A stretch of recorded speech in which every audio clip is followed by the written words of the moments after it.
নেমচুৰ ওদালগুৰি জিলা সমিতি আজি নতুনকৈ গঠন কৰা হ'ল আৰু বিভিন্ন দল সংগঠনৰ পৰা প্ৰায় 2 শতাধিক যুৱকে নেমচুত যোগদান কৰিছে আৰু আজি ওদালগুৰি জিলাৰ লালপুলত সাধাৰণ সভা হয় নতুনকৈ নেমচুৰ ওদালগুৰি জিলা সমিতি গঠন কৰা হ'ল সভাপতি হিচাপে নিৰ্বাচিত হ'ল কি নাম আছিল সুলতান আৰু সাধাৰণ সম্পাদক হিচাপে নিৰ্বাচিত হৈছে ৰফিকুল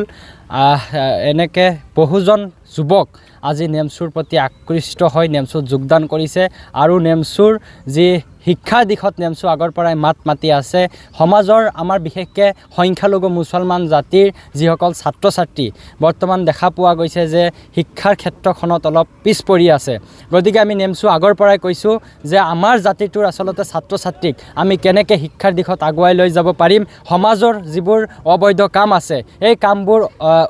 নিৰ্মূল কৰি পেলাই শুদ্ধ সমাজ কেনেকৈ গঢ়ি তুলি নেমচুৱে তাৰ প্ৰচেষ্টা চলাই আছে আৰু আজি ওদালগুৰি জিলা সমিতি গঠন কৰি ওদালগুৰি জিলা সমিতিক নেতৃত্ব দিয়া হ'ল নতুনকৈ দায়িত্বভাৰ দিয়া হ'ল ওদালগুৰি জিলাৰ প্ৰত্যেকটো অঞ্চলত আঞ্চলিক কমিটি গঠন কৰা হ'ব আৰু ইতিমধ্যে আলোচনা